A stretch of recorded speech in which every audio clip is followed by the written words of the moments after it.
నమస్తే, welcome to face to face. నేను బ్రహ్మనాయుడు. ప్రస్తుతం మనతో ఉన్నారు senior high court advocate Kotipalli Ayyappa గారు. వారితో మాట్లాడదాం. నమస్తే కోటిపల్లి అయ్యప్ప. నమస్తే అండి. బాగున్నారా? బాగున్నాను సార్. బాగున్నారా?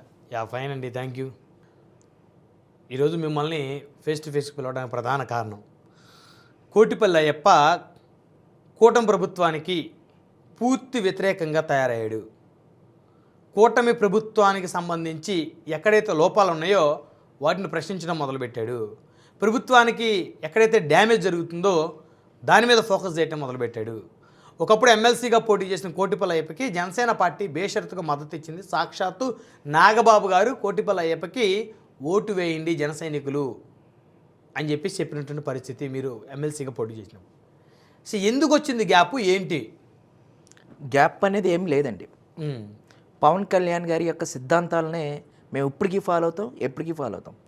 అన్యాయం అయిపోతున్నటువంటి బాధితులకి ఎక్కడున్నా సరే వారి తరపున బలంగా నిలబడటానికి మాత్రమే మేము ప్రశ్నిస్తున్నాం తప్ప, ఇప్పుడు తప్పు జరిగింది.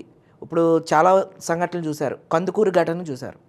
రాష్ట్రం యావత్తు కూడా కందుకూరు ఘటన ఒక చర్చా వేదిక అయింది. తర్వాత న్యూజివీడ్లో చాట్రాయ్, ఆ తర్వాత సంకుల మల్లయ్య, ఇట్లా ఇప్పుడు మొన్న నిడమర్రు, ఇట్లా ఏ ఘటన చూసుకున్నా కానీ వీపూరి శ్రీదేవి, కొట్టే కావ్య, అలాగే కోట వినుత, ఎక్కడ చూసుకున్నా కానీ పోలీసులు ఏకపక్ష పాత్ర పోషించడం, వారికి నిమ్మక నీరెత్తినట్టు ఉండటం. మనం సమాజంలో పెద్దన్న పాత్ర పోషించవలసిన పోలీసు వ్యవస్థ బాధితులకి న్యాయం చేయడంలో విఫలమవుతున్నప్పుడు వాళ్ళ తరపునటువంటి నాయకులు ఎవరైతే ఎమ్మెల్యేలు, మంత్రులు కూడా ఆ ఎవరైతే నిందితులకే కొమ్ము కాయిస్తున్నప్పుడు శాంతి భద్రతకు విఘాతం కలుగుతూ కొన్ని కుటుంబాలు, కొన్ని బాధిత కుటుంబాలు అన్యాయం అయిపోతున్నప్పుడు వాళ్ళ కోసం పోరాడుతున్నాండి. ఈ రోజున కాదు కదా, 2013 నుంచి ఈ రోజు వరకు కూడా నిరంతరంగా ఆర్టికల్స్ రాస్తూనే ఉన్నాండి. అంటే ఇవాళ కూటమి ప్రభుత్వం అధికారంలోకి వచ్చింది అంటే ఈ రోజున ఆర్టికల్స్ మానేయాలా, అంటే ప్రశ్నించడం మానేయాలా? అంటే ఎప్పటి నుంచో మీరు గతంలో అప్పుడు టీడీపీ గవర్నమెంట్ అధికారంలో ఉండగా 2017లో బండారు వెంకటగిరిలో అక్కడ ఇష్యూ జరిగితే ఆ అమ్మాయి తరపున పోరాడాం. అలాగే సిఐ సీతారామయ్య గారి తరపున పోరాడాం. అప్పుడు వైఎస్ఆర్సీపీ అధికారంలో ఉన్నప్పుడు పప్పుల వారిపాలెం అని చెప్పి మన జనసేన ఎమ్మెల్యే గారు బండారు ఈయన ఉన్నారు కదండి, కొత్తపేట ఎమ్మెల్యే గారు, ఆయన నియోజకవర్గంలో కూడా ఇలా శాంతి భద్రత విఘాతం కలిగినప్పుడు వైఎస్ఆర్సీపీ హయాంలో అప్పుడు ప్రశ్నించాము. జక్కంపూడి రాజా గారిని పోలీసులు కొట్టినప్పుడు ప్రశ్నించాం. ఎప్పుడు ఎక్కడ అన్యాయం జరిగినా సరే అక్కడ ప్రశ్నిస్తూ ఉంటాండి. ఈరోజు కొత్త కాదు. మీరు గమనించినట్లయితే నిడమర్లో ఒక ప్రాణానికి విలువ కట్టారండి ఎమ్మెల్యే గారు, జనసేన ఎమ్మెల్యే గారు. ఒక ప్రాణానికి 12 లక్షలు, అంటే చనిపోయినటువంటి వ్యక్తి ఇంకా బాడీ ఆ గ్రామంలో నిడమరు గ్రామం రాకముందే 12 లక్షల రూపాయలకి ఎస్ఐ గారు చేసినటువంటి ఆత్మహత్య చేసుకున్నటువంటి ఆ కుటుంబానికి 12 లక్షలు వెలకట్టారు. అంటే న్యాయం కొనబడుతుందండి. అంటే ప్రజాస్వామ్యంలో ఇలా అందరినీ చంపేస్తే డబ్బులు కడతారా? ఇది ఒక ప్రశ్న. అలాగే ఈ రోజుకి కూడా చాట్రాయ్ గ్రామంలో జరిగినటువంటి అంబటి దీపు విషయంలో కూడా న్యాయం జరగలేదు. ఇప్పటికీ కూడా ఎస్పీ కార్యాలయాల చుట్టూ తిరుగుతున్నారు. అది న్యూజివీడ్ నియోజకవర్గం. మంత్రి పార్థసారథి గారు కూడా జన సైనికులు ప్రశ్నించిన వారిని ఎదవలు, సన్నాసులు అని తిట్టారు. మరి అంత రాజకీయ అనుభవం ఉన్నటువంటి వ్యక్తి ఆ రకంగా తిట్టవచ్చా అండి? అంటే ఏంటంటే పవన్ కళ్యాణ్ గారు ఇప్పుడు కొట్టే కావ్య విషయం వచ్చింది. వాళ్ళ పొలాన్ని వేరే వాళ్ళు ఆక్రమించుకుంటే టీడీపీ వాళ్ళు మళ్ళీ ఆ అమ్మాయి మీద తిరిగి కేసు పెట్టారు.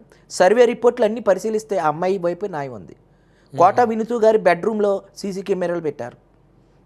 అవును, కనీసం అంటే ఎక్కడ వాళ్ళు చేసింది కూడా తప్పు కదా సార్. కోట వినుత దంపతులు వారి వల్ల రాయుడు అనేటువంటి ఒక పిల్లోడు అన్యాయంగా బలైపోయాడు. అది కనిపించలేదా మీకు? బలైపోయాడు అని అంటకి అది కోర్టులో నడుస్తుందండి. అంటే వాళ్ళు చంపలేదంటారా మీరు?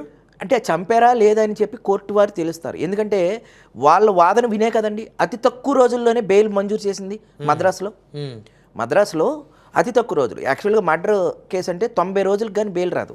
మరి అతి తక్కువ కాలంలో వాళ్ళ కోర్టు వారిని నమ్మి ఇచ్చింది. ఏంటి అనేది అందులో హస్తం ఉన్నటువంటి ఆ శ్రీకాళహస్తి టీడీపీ ఎమ్మెల్యే, మరి ఆయన్ని ఎందుకు ఆ కేసులో అరెస్ట్ చేయలేదు? ఆయన్ని ముద్దాయిగా కూడా ఎందుకు చూపించట్లేదు? ఆయన హస్తం ఉన్నదని చెప్పి ఒక వీడియో కూడా రిలీజ్ చేశారు కదా కోట వినుత గారు, మీరు గమనించారా సామాజిక మాధ్యమాల్లో? అట్లాగే ఆకుల వనజ, వీపూరి శ్రీదేవి, ఇట్లా చాలామంది అండి అన్యాయానికి గురైపోతున్నారు. మాట్లాడట్లేదండి.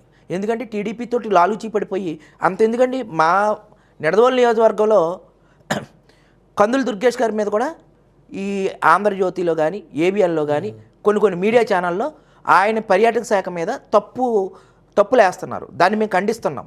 మరి అయ్యేందుకు కనబడట్లేదండి మీకు? ఎందుకంటే మా జన సైనికులు ఇప్పుడు పవన్ కళ్యాణ్ గారు పుట్టినరోజు జనసేన, నేను జన సైనికులు అంటున్నారు మీరు. మేము ఎప్పుడు జనసేన అండి, ఇప్పుడే కాదు అప్పుడు ఎప్పుడు జనసేనలోనే ఉన్నాం. ఎందుకంటే అన్యాయం అయిపోతున్నప్పుడు ఎక్కడైనా మరి ఆ ప్రశ్నించినందుకే కదండి నాకు 2019లో బేషరతుగా నాగబాబు బాబాయ్ ఆయన పిలిచి మరీ ఇంటర్వ్యూ ఎందుకు ఇచ్చారు? ఏం చూసి ఇచ్చారు? సమస్యల పట్ల పోరాటం చేస్తున్నాడని. జీవి సుధాకర్ గారు కానీ ఎవరైనా ఎందుకు ఒక సామాజిక స్పృహతోటి ఆర్టికల్స్ రాస్తున్నాడు, సమస్యల పట్ల పోరాడుతున్నామే కదా. మరి అదే సమస్యలు ఇప్పుడు పోరాడుతున్నాం కదా. మరి అప్పటికి తేడా ఏంటండి? అప్పుడు అయ్యప్పే, ఇప్పుడు అయ్యప్పే. ఇప్పుడు మనం ఏమి ప్రభుత్వాన్ని విమర్శించట్లా, కుటుంబానికి న్యాయం చేయమంటున్నాం. అక్కడ జరిగినటువంటి అన్యాయాన్ని కళ్ళ కట్టినట్టుగా ప్రజలకు చూపిస్తున్నాం. ఏం జరిగింది అన్యాయం, ఎక్కడ ఎలా జరిగింది, ఎలాగ జరుగుతుంది, దాన్ని అన్యాయం అయిపోతున్నటువంటి బాధితులకి పోలీసు న్యాయం చేయాలి, ప్రేక్షక పాత్ర పోషించి ఎవరైతే నిందితులు కొమ్ము కాస్తున్నప్పుడు ఇటువంటి జరుగుతున్నాయి. అంతెందుకండి, మా కండవెల్లిలో కోఆపరేటివ్ సొసైటీలో కోట్ల మేర అవినీతి జరిగింది. ఈ రోజు వరకు 51 ఎంక్వైరీ ఏమని చెప్పి ఒక 20 టైమ్స్ తిరిగాను. మరి కమిషనర్ గారికి, పవన్ కళ్యాణ్ గారికి, ముఖ్యమంత్రి గారికి, నారా చంద్రబాబు గారికి, లోకేష్ గారికి అందరికీ కూడా నేను ఇవ్వటం జరిగింది లెటర్లు. వాళ్ళ ఆఫీసులకు కూడా వెళ్ళి మరి ఈ రోజు వరకు కూడా ప్రజల సొమ్ముని దర్జాగా మెక్కేస్తున్నటువంటి ఆ వ్యక్తిని అంత అలా కాపాడవలసిన అవసరం ఉంది. మరి అతను ఎన్ని పార్టీలు మారి వచ్చారు అంటే ఏంటంటే ప్రజాస్వామ్యంలో రైతులు నష్టపోవాలి. ఇప్పుడు దాని గురించి 2 దాడులు జరిగినాయి నా మీద. మరి 2 దాడులు జరిగితే నాకు న్యాయం జరిగిందండి? అవును. ఈ రోజు ఎక్కడ వరకు వచ్చింది ఆ కేసు? ఈ రోజు వరకు షార్ట్ షీట్లు వేశారు. మీ మీద 2 సార్లు అటెంప్ట్ మర్డర్ జరిగింది. అటెంప్ట్ కేవలం మా పెరవల ఎస్ఐ ఎం వెంకటేశ్వరరావే దగ్గరుండి దాడి చేయించాడు. డబ్బు బంగారం అంతా అతని హయాంలోనే జరిగింది. నా ఫోన్ దబ్బేస్తే 3 రోజులు అతనే దాచిపెట్టి కూర్చున్నాడు. మా నిడదవోలు సిఐ వీళ్ళిద్దరూ కలిసి కదండి. మీ నిడదవోలు అసలు ఆ నిడదవోలుకి ఎమ్మెల్యేగా ఉంది జనసేన, మీ జనసేన అంటున్నారు కదా, కందులు దుర్గేష్ గారే కదా ఎమ్మెల్యే కమ్ మినిస్టర్ కదా ఆయన ఫోన్ చేస్తే అన్నీ మాట్లాడతారు. కానీ ఈ విషయంలో నాకు న్యాయం చేయట్లేదు. ఎందుకు న్యాయం చేయట్లేదంటే వీళ్ళు ఇయ్యే కదండి ఎన్ని అక్రమైనటువంటి కస్టోడియల్ టార్చర్లు చేశారంటే మా పెరవల్ ఎస్ఐ, నిడదోలు సిఐ కలిపి తిలక్కండి వీళ్ళిద్దరూ కలిపి చిక్కాలనే ఒక గ్రామం ఉన్నదండి. అక్కడ జన సైనికులు తీసుకెళ్ళి టీడీపీ కార్యకర్తలు తీసుకెళ్ళి చేతులు ఇరిచేసి వెనక్కి కట్టేశారు. ఆ చిక్కాల గెస్ట్ హౌస్ ఏమో వైఎస్ఆర్సీపీ కార్పొరేటర్దండి. వాళ్ళ గెస్ట్ హౌస్లో దాస్తారు. లేదంటే కొవ్వూరు సిసిఎస్ పేరుతో అనేక మందినండి ఇబ్బందులు పెట్టారు. బంగారం రికవరీ అయినటువంటి ఎర్రవరలో కేసు అండి. రికవరీ చేసిన బంగారం ఏమో 1 కేజీ పైన ఉంటుంది, 400 గ్రాములు చెప్పారు. ఈ రకంగా వీళ్ళు చేసినటువంటి అరాచకాలు, ఆకృత్యాలు కొన్ని వందలు మా కందులు దుర్గేష్ గారికి కూడా నేను వాట్సాప్లో పెట్టాను. డిఐజీ గారికి, ఏదైతే మన ఏలూరు డిఐజీ గారికి కూడా నేను పెట్టానండి, సార్ ఈ న్యాయం చేయమని. ఆయన నా నెంబర్ బ్లాక్ చేశాడు. మరి సిన్సియర్ ఆఫీసర్ అనుకున్నటువంటి డిఐజీ గారు అశోక్ గారు మరి ఆయన ఎందుకు మా ఎస్పీ గారు అయితే అసలు పట్టించుకోరండి. అసలు ముందు పోలీసుల మీద నువ్వు ఎందుకు తప్పు అంటే వీళ్ళు చేసేటువంటి కస్టోడియల్ టార్చర్లు తప్పుడు గంజాయి కేసులండి. క్రైమ్ నెంబర్ నేను చెప్తాను 197/2024 అండి. అది తప్పుడు గంజాయి కేసు అండి. ఆ అబ్బాయి పేరు పాపారావు అండి. అతను వీడియోలు కూడా తీసుకున్నాం. మ్యాజిస్ట్రేట్ కోర్టు వీళ్ళు కస్టోడియల్ టార్చర్ చేస్తే వీళ్ళకి మెమోలు ఇస్తే ఉన్నత స్థాయి అధికారులు ఎస్పీ గారు, డిఐజీ గారు వాళ్ళ కొమ్ము కాస్తున్నారు. మరి వాళ్ళ బలహీనతలు వీళ్ళ దగ్గర ఏమున్నాయండి? చాలా ఉన్నాయండి. వీళ్ళు బైకులు దొంగతనంలో లాంఛాలు తీసుకున్నారు. అన్ని ఆధారాలతోటి మాట్లాడుతున్నాను. వాళ్ళు బాధితులే నా దగ్గర చెప్పినటువంటి వీడియోలు అన్నీ కూడా నేను రికార్డెడ్గా ఎస్పీ గారికి, డిఐజీ గారికి పెట్టినప్పటికీ కూడా, మా మంత్రి గారికి పెట్టినప్పటికీ కూడా చర్యలు తీసుకుంటలేదు. మరి వాళ్ళు చేసినటువంటి నేను చూసినంత లెక్కలో మా పెరవల్ స్టేషన్లో ఎప్పుడు కూడా ఇటువంటి అన్యాయాలు జరగలేదండి. మాట్లాడితే వీళ్ళని ఏం చేస్తారంటే సిసిఎస్ పోలీస్ స్టేషన్ అని కొవ్వూరు తీసుకుపోతారు. ఒక 20 రోజులు అక్కడ పెడతారండి. వీళ్ళని అరెస్ట్ చేసి రిమైండ్కి పెట్టరు. అలాంటి కేసులు ఒక 20-30 కేసులు ఉన్నాయండి నా దగ్గర. ఆ బాధితులు కూడా అన్యాయం అయిపోయినటువంటి బాధితులు. ఇవన్నీ మంత్రి గారికి తీసుకెళ్ళాను, దుర్గేష్ గారికి చెప్పాం, వీడియోలతో సహా చూపించాం. నా ఇంటి మీద దాడి జరిగినప్పుడు ఇవి కూడా చూపించాం. ఈ రోజు వరకు కూడా షార్ట్ షీట్ వేయలేదు. హైకోర్టు డైరెక్షన్ ఇచ్చిన.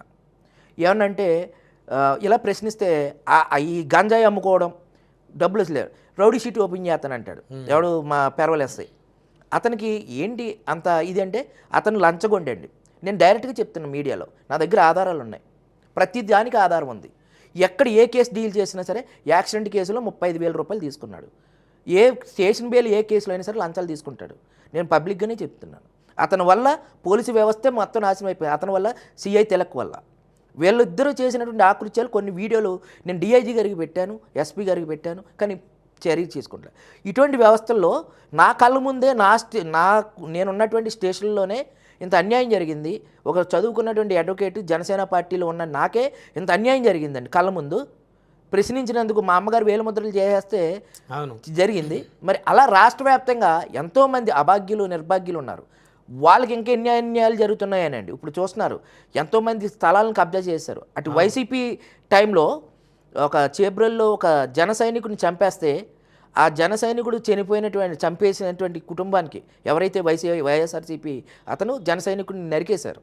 ఆ కేసులో నేను వెళ్ళి మొత్తం సాక్షులన్నీ కూడా వాదించి 14 సంవత్సరాలు జైలు వేయించాను. అది నా ఫేస్బుక్లో కూడా వీడియోలు కూడా ఉంటాయండి. మీకు ఆవిడ ఫోటో పెట్టుకుని సలాది ఆ అబ్బాయి పేరు వీడియో కూడా ఉంటుంది. అలాగా జన సైనికుడు తప్పు చేసిన వాడు ఏ పార్టీ అయినా అనవసరం అండి. రేపొద్దున్న కూటమి అధికారులు ఉండొచ్చు, లేకపోతే ఇంకో పార్టీ అధికారులకు రావచ్చండి. కానీ నా శైలి మట్టికి ఇలాగే ఉంటుంది. అన్యాయం అయిపోతున్న బాధితుల తరపున ఎప్పుడూ పోరాడుతూనే ఉంటాను. దాన్ని ఒక పార్టీ వ్యతిరేకం అనుకోవద్దు. నాకు జనసేన సిద్ధాంతాలు నచ్చినాయి, పవన్ కళ్యాణ్ గారి నిజాయితీ నచ్చింది. నేను జనసేనలోనే ఉన్నాను. అంటే నాకు ఏ పదవులు రాకపోయినా పర్వాలేదు, కానీ పదవుల కోసం కాదు, అన్యాయం అయిపోతున్న బాధితుల తరపున మాట్లాడటమే నాకు అతిపెద్ద పదవి అనుకుంటానండి. ధన్యవాదాలు కోటిపల్లి అయ్యప్ప గారు.